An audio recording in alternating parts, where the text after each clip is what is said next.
ॐ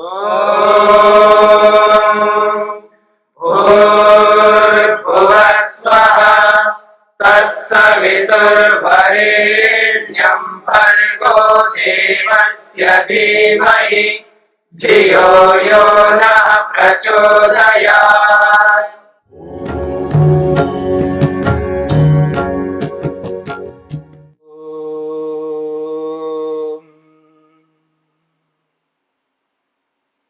योग दर्शन के तीसरे पाद यानी विभूति पाद को लेकर के विचार कर रहे हैं। विभूति पाद के 15वें सूत्र पर चर्चा हो रही है। क्रमान्यत्वम परिणामन्यत्वे हेतु। अलग अलग परिणामों में कारण क्या है कि ये अलग अलग परिणाम हो रहे हैं, इसके पीछे हेतु यानी कारण क्या है। तो उन्होंने क्रम ही अलग अलग परिणामों के पीछे कारण बनता है। तो दो क्रमों की चर्चा की है, एक धर्म परिणाम का क्रम कैसे होता है और एक लक्षण परिणाम का क्रम कैसा होता है। ये दो क्रम दिखाए हैं। अब तीसरा क्रम दिखा रहे हैं अवस्था परिणाम का। वो कहते हैं ये जो अवस्था परिणाम का जो क्रम है वो क्रम इस रूप में होता है, जो घड़ा उत्पन्न होके अभी अभी आया है तो वो घड़ा कैसा है, नवीन है, नूतन है। अब वो जो नूतनत्व है उसके अंदर नयापन है, वो धीरे धीरे नयापन हट करके आगे चल करके पुरानापन आ जाएगा, तो पुराना बन जाएगा। तो इसी को लेकर के कह रहे हैं घटस्य अभिनवस्य प्रांते पुराणता दृश्यते। जो नवीन घड़ा है वो प्रांते कुछ समय के बाद में, प्रांते का मतलब है कुछ समय के पश्चात, पुराणता दृश्यते, उसमें पुरानापन आता है। पर ये जो पुरानापन आया है वो एकदम नहीं आता है। इस बात को समझाने के लिए महर्षि लिखते हैं सच क्षण परंपरा अनुपातिता। वो अनेक क्षणों की परंपरा के बीत जाने पर क्रमेण अभिव्यज्यमाना, वो क्रम से धीरे धीरे पराम व्यक्तिम आपद्यते। पराम व्यक्ति मतलब बहुत अधिक पुराना जब हो जाएगा तब हमको अभिव्यक्त होता है, प्रकट होता है, हाँ अब ये पुराना हो गया। यद्यपि घड़ा अभी बन करके आया है, अभी बन करके आया है, वो नया तो है लेकिन उस नए घड़े में पुरानापन भी है, क्योंकि बन के आने के बाद में वो कुछ समय तो बीत गए ना। चाहे 1 घंटा बीता हो, आधा घंटा बीता हो, 5 मिनट भी क्यों नहीं बीता हो, 5 नहीं 1 मिनट भी बीत गया, 1 मिनट का तो पुराना हो गया। पर 1 मिनट के पुराने को पुराना हम नहीं कहते, 1 घंटे के पुराने को पुराना हम नहीं कहते, 1 दिन के पुराने को पुराना नहीं कहते हम लोग। घड़े के संदर्भ में, रोटी के संदर्भ में आप कह सकते हो, जो वेजिटेबल सब्जियां बना करके रखते हो, दाल बना के रखते हो, उनको तो कह सकते हो 1 दिन में, पर हर वस्तु को नहीं कह सकते ना। तो घड़े की बात हो रही है तो 1 दिन के घड़े को भी पुराना हम नहीं कह सकते, 1 महीने के घड़े को भी नहीं कहते आप। 6 महीने बीत जाए ना तब आप कहने लगते हैं हाँ ये पुराना हो गया। तो अनेक क्षणों की परंपरा जब बीत जाती है तब जाकर के उसको आप पुराना कहते हो, तभी उसमें पुरानापन दिखाई देता है। तो धर्म लक्षणाभ्याम च विशिष्टो अयम तृतीय परिणाम। ये जो धर्म परिणाम होता है, लक्षण परिणाम होता है, इन दो परिणामों की अपेक्षा ये जो अवस्था परिणाम है वो विशिष्ट होता है, विशेष होता है। इस विशेष अवस्था परिणाम को यदि हम सब समझ लें तो हमारे जीवन में भी विशेष होगा। इस बात को भी समझ लीजिएगा। जब मेरे को ये बोध हो जाए, आपको ये बोध हो जाए, हम सबको ये बोध हो जाए कि अवस्था चेंज होती रहेगी, अवस्था में बदलाव होता रहेगा, अवस्था में परिणाम होता रहेगा, तो दुख कष्ट नहीं होगा, क्योंकि ये विशेष है। अवस्था का तो आना निश्चित है, अवस्था का बदलना निश्चित है, अवस्था में परिवर्तन होना अवश्यम भावी है। इसको रोक नहीं सकते, कोई नहीं रोक सकता। हम किन्हीं साधनों को अपना करके कुछ काल तक तो इस अवस्था को रोकने का प्रयत्न तो करते हैं, लेकिन देर तक नहीं रोक सकते। अवस्था तो बदलती रहेगी। इसलिए विशेष है धर्म परिणाम और लक्षण परिणाम की अपेक्षा से अवस्था परिणाम विशेष है। इसी को ध्यान में रख करके मनुष्यों में विशेषकर दुख उत्पन्न होता है और इनको समझ लेने पर दुख दूर होता है। ये ते क्रमा धर्म धर्मी भेदे सती प्रतिलब्ध स्वरूपा। ये जो क्रम है, चाहे वो धर्म परिणाम का क्रम हो, चाहे वो लक्षण परिणाम का क्रम हो, चाहे वो अवस्था परिणाम का क्रम हो, ये जितने भी क्रम है धर्मों का, ये तभी संभव है जब धर्म और धर्मी को अलग अलग मानेंगे। वस्तु और वस्तु की क्वालिटीज को, वस्तु और वस्तु के गुणों को जब हम अलग अलग देखेंगे बुद्धि से, इस बात को भी समझ लेना, जब बौद्धिक स्तर पर, बुद्धि के स्तर पर, मेंटली जब हम इस बात को देखेंगे धर्म और धर्मी को, तभी ये सारे क्रम हमको समझ में आएंगे। ये कहना चाहते हैं ये ते क्रमाः, ये जो जितने भी 3 प्रकार के क्रम बताए हैं, धर्म धर्मी भेदे सति, धर्म और धर्मी को अलग अलग मानने पर प्रतिलब्ध स्वरूपा, ये दिखाई देते हैं, ये प्रकट होते हैं, ये अनुभूत होते हैं, इनको हम समझ सकते हैं। धर्मोपि धर्मी भवति अन्य धर्म स्वरूपापेक्षया इति। पीछे भी हमने इस बात को समझने का प्रयत्न किया था, वही बात वापस यहां पर बताई जा रही है। धर्म भी किसी की अपेक्षा से धर्मी भवति बन जाता है। आज कोई धर्म के रूप में दिखाई दे रहा है, वो किसी की दृष्टि से वो धर्मी भी बन जाता है। कैसे? मैंने आपको उदाहरण दिया था कुछ दिन पहले कि 3 तत्वों को सामने रखिए, 3 पदार्थों को सामने रखिएगा। जैसे आटा है, गेहूं का आटा, किसी का भी एक आटा रखिएगा, एक, फिर उस आटे से बनी हुई रोटी को बीच में रखिएगा, फिर उस रोटी से बनी हुई और तीसरी वस्तु को रख दीजिएगा। जैसे आटा, गेहूं का आटा रखा आपने और गेहूं के आटे से रोटी बना करके बीच में रखा, और कुछ ताजी रोटियों को, तवा से उतरी ताजी रोटियों को लेकर के आपने उसका चूरमा बना के लड्डू बना दिया। ठीक है जी।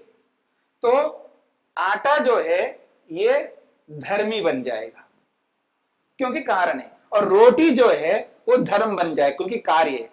क्योंकि कारण धर्मी होता है और कार्य धर्म होता है। फिर रोटी को ध्यान में रख करके जब आटे को देखेंगे तो आटा धर्मी है और रोटी धर्म है। ठीक है जी। तो आटे के लिए रोटी धर्म बन गया। अब उस धर्म को, रोटी रूपी धर्म को किसी और दृष्टि से देखते हैं, जो चूरमे के लड्डू बनाया है उसको ध्यान में रख करके देखेंगे तो फिर वो जो चूरमे का लड्डू है वो धर्म बन जाएगा और रोटी धर्मी बन जाएगा। तो जो किसी के लिए धर्म बन रहा था, आटे के लिए रोटी धर्म बन रहा था, लेकिन लड्डू के लिए वो रोटी धर्मी बन जाएगा। तो यही बात कहना चाह रहे हैं यहां पर, धर्मोपि धर्मी भवति अन्य धर्म स्वरूपापेक्षया। धर्म ही किसी के लिए धर्मी बनता है किसी अन्य धर्म की अपेक्षा से। यदा तो परमार्थतो धर्मिणी अभेदोपचारा तद्वारेण स एव अभिधीयते धर्म। पीछे 13वें सूत्र में ये बात कही गई थी, परमार्थतः, वही बात यहां पर कही जा रही है। परमार्थतः मतलब यथार्थ रूप में, वास्तविक रूप में, तात्विक रूप में जब हम ये देखते हैं कि धर्म और धर्मी को अलग ना किया जाए तो तात्विक रूप में आपको एक ही वस्तु दिखाई देगी। उसको आप अग्नि कहो, गर्मी कहो, उसको आप अग्नि कहो, लपटे कहो, उसको आप फायर कहो, आप हीट कहो, कुछ भी कहिएगा, क्योंकि अग्नि अलग और उसकी गर्मी अलग है ही नहीं, एक ही चीज है। तो जब तात्विक रूप से आप देखोगे तो एक ही दिखाई देगा। वही बात कहना चाह रहे हैं, धर्मिणी अभेदोपचारा। धर्मी में अभेद का मतलब है धर्मों को अलग ना देखा जाए। तो तब द्वारेण स एव अभिधीयते, उसी के द्वारा वही कही जाती है। अर्थात अग्नि मतलब अग्नि, क्योंकि अब दो तो है ही नहीं वहां पर। हमने धर्म को धर्मी के रूप में देखा ही नहीं है। ये तब बुद्धि के खेल हैं, यानी बुद्धि में व्यवहार बनाने के लिए, लेन देन के लिए, हमारा व्यवहार सुखमय चल सके। क्योंकि जो भी हम व्यवहार करते हैं, हमारा सारा का सारा व्यवहार जो होता है वो केवल मात्र सुख के लिए होता है। जितना भी व्यवहार हम लोग करते हैं, हम अपने सुख के लिए और दूसरों के सुख के लिए, स्वयं को सुखी करने के लिए, दूसरों को सुखी करने के लिए हम व्यवहार करते हैं। हमारे सब व्यवहारों के पीछे एकमात्र यही उद्देश्य होना चाहिए। ऐसा कोई व्यवहार नहीं करना चाहिए जिस व्यवहार से स्वयं को दुख मिले, ऐसा कोई व्यवहार नहीं करना चाहिए उस व्यवहार से दूसरों को दुख मिले। दुखों को दूर करने के लिए ही व्यवहार होना चाहिए, सुखों को प्राप्त करने के लिए व्यवहार होना चाहिए। तो ये जो व्यवहार के स्तर पर धर्म धर्मी होते हैं, लेकिन यथार्थ रूप में देखेंगे तो एक ही तो वस्तु है।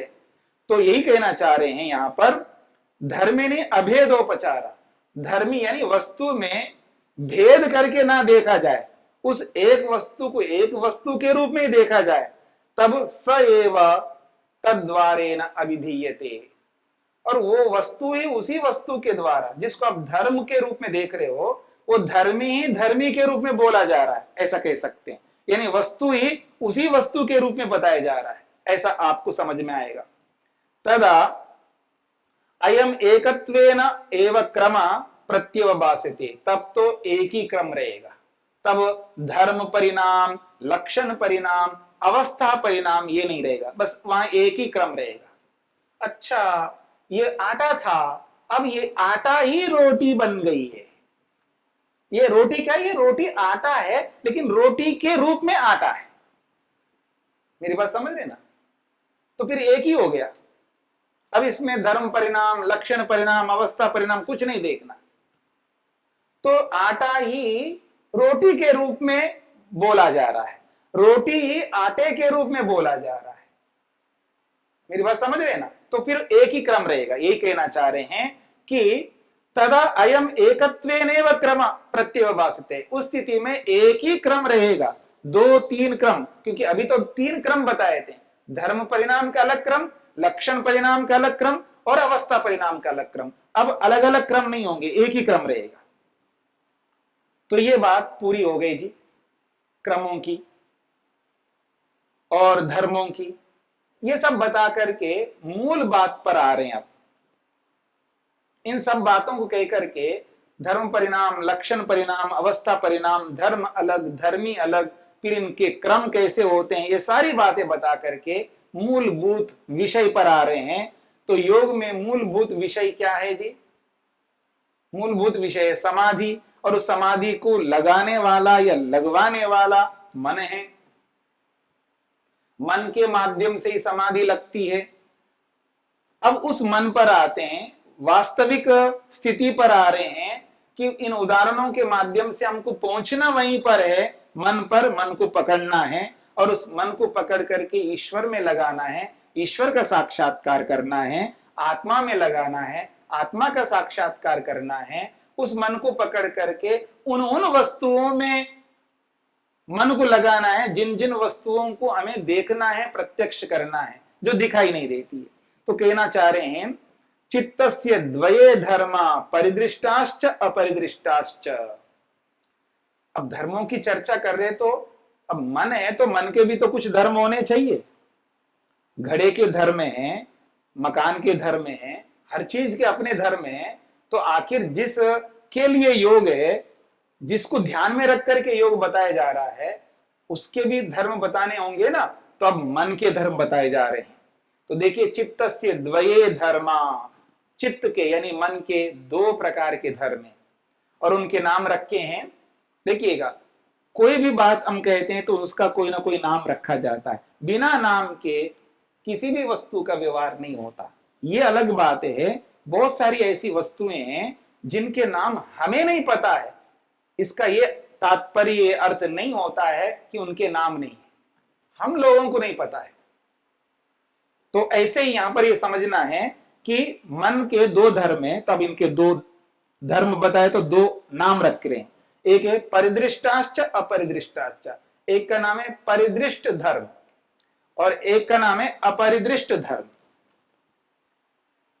तो परिदृष्ट एक शब्द है उस धर्म के, और अपरिदृष्ट दूसरा शब्द है उस धर्म के। परिदृष्ट का अर्थ होता है दिखाई देने वाले धर्म, साक्षात अनुभव में आने वाले धर्म, साक्षात जिनका प्रत्यक्ष हम कर सकते, जिसको देख सकते, ऐसे धर्म।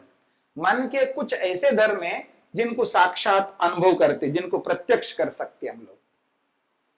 ठीक है जी। ऐसे अनुभव करने योग्य, साक्षात प्रत्यक्ष करने योग्य, जिसका दर्शन हम करते हैं जिन धर्मों का, ऐसे धर्मों को परिदृष्ट धर्म कहा है।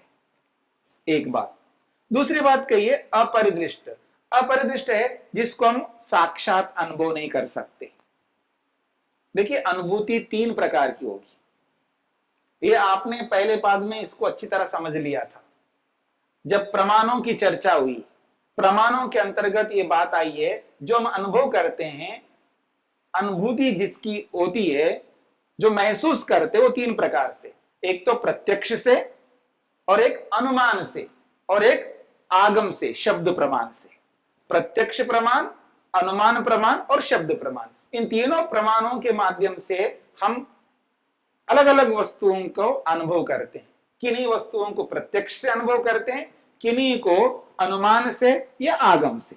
तो यही कहना चाह रहे हैं, मन के 2 प्रकार के धर्म हैं। उन 2 प्रकार के धर्मों में कुछ धर्म है जिनको आप प्रत्यक्ष कर सकते हैं, उनका नाम दिया परिदृष्ट धर्म। और जिनको आप प्रत्यक्ष नहीं कर सकते, उनका नाम दिया है अपरिदृष्ट धर्म। तो अपरिदृष्ट धर्म जिनको हम प्रत्यक्ष नहीं कर सकते हैं, वो अलग प्रकार के हैं। अब जो प्रत्यक्ष कर सकते हैं वो कौन से धर्म है, जो प्रत्यक्ष नहीं कर सकते वो कौन से धर्म है। और जो प्रत्यक्ष नहीं कर सकते उसको कैसे जानेंगे, तो अनुमान से जानेंगे या आगम से जानेंगे, यानी शब्द प्रमाण से जानेंगे। तो प्रत्यक्ष धर्म कौन से हैं जी, किनको प्रत्यक्ष धर्म कहते हैं? तो कहना चाह रहे हैं प्रत्ययात्मका परिदृष्टा। वो कहते हैं प्रत्ययात्मका, जो प्रत्ययात्मक धर्म है वो परिदृष्ट है। अब ये प्रत्यय शब्द आया है और अनेक बार आ गया आपके सामने, प्रत्यय प्रत्यय। योग दर्शन के पहले पाद से लेकर के अब तीसरे पाद में हमने प्रवेश किया है। पहला पाद हुआ, दूसरा पाद हुआ, अब तीसरा पाद चल रहा है। और इन तीनों पादों में, यानी चारों पादों में आया है शब्द प्रत्यय प्रत्यय प्रत्यय। और प्रत्यय के विशेष रूप से 2 अर्थ आपके सामने रखे थे। एक प्रत्यय का अर्थ होता है ज्ञान, नॉलेज, जानकारी। और एक प्रत्यय शब्द मन के लिए आता है, जो आपके सामने रखा था। मन के अलग अलग नामों में एक नाम है प्रत्यय, उसको भी प्रत्यय कहते हैं। तो पर यहां प्रत्यय है ज्ञान के लिए, क्योंकि मन के धर्म बताए जा रहे हैं। और जो परिदृष्ट धर्म है जिसको हम प्रत्यक्ष करते हैं, वो धर्म कौन से है, तो कह रहे प्रत्ययात्मक, जो ज्ञानात्मक है। और ज्ञानात्मक धर्म कौन होती हैं, जो वृत्तियां होती है ना, वृत्तियां, जो वृत्तियां होती हैं, उन वृत्तियों में वो वृत्तियां हमको लेनी है जो जिनको हम अनुभव करते हैं, प्रत्यक्ष करते हैं। तो जैसे प्रत्यक्ष वृत्ति है, प्रमाण वृत्ति, विपर्यय वृत्ति, विकल्प वृत्ति, निद्रा वृत्ति और स्मृति वृत्ति। ये 5 वृत्तियां होती है और ये पांचों वृत्तियां ज्ञानात्मक है। ये पांचों वृत्तियां ज्ञानात्मक है और ये सब ज्ञानात्मक जो पांचों वृत्तियां हैं, ये परिदृष्ट धर्म वाले, जिनको हम साक्षात अनुभव करते हैं। ठीक है जी। तो तत्र प्रत्ययात्मका परिदृष्टा, वस्तु मात्रात्मका अपरिदृष्टा। अब कह रहे हैं वस्तु मात्रात्मका, जो वस्तुआत्मक है, यानी वस्तु का अपना निज स्वरूप है, इंटरनली स्वरूप है, वो है अपरिदृष्टा। वो दिखाई नहीं देते। बस वस्तु के अंदर इंटरनली 2 परिवर्तन होते हैं ना, एक तो बाह्य परिवर्तन होता है, एक आंतरिक परिवर्तन होता है। ये समाधि के प्रसंग में आपके सामने ये बातें आई है, असंप्रज्ञात समाधि के प्रसंग में है। संस्कार शेषो अन्य, जो पहले पाद में असंप्रज्ञात समाधि की परिभाषा में संस्कार शेषो अन्य वहां पर भी, और इसी तीसरे पाद में जो 9वां सूत्र है, व्युत्थान निरोध, व्युत्थान धर्म और निरोध धर्म, और व्युत्थान संस्कार निरोध संस्कार, इस प्रसंग में भी ये बात आई है। दो बातें, एक तो है प्रत्यात्मक और एक प्रत्यात्मक नहीं है। तो प्रत्यात्मक अप्रत्यात्मक इन दोनों स्थितियों को लेकर के बात हो रही है। तो जो परिदृष्ट धर्म है वो है प्रत्यात्मक, ज्ञानात्मक, और जो अपरिदृष्ट धर्म है वो ज्ञानात्मक नहीं है, वो प्रत्यात्मक नहीं है, वो वस्तु के अंदर अंदर होने वाले हैं। इसकी चर्चा हम और आगे करेंगे, इसको यहीं पर विराम देते हैं।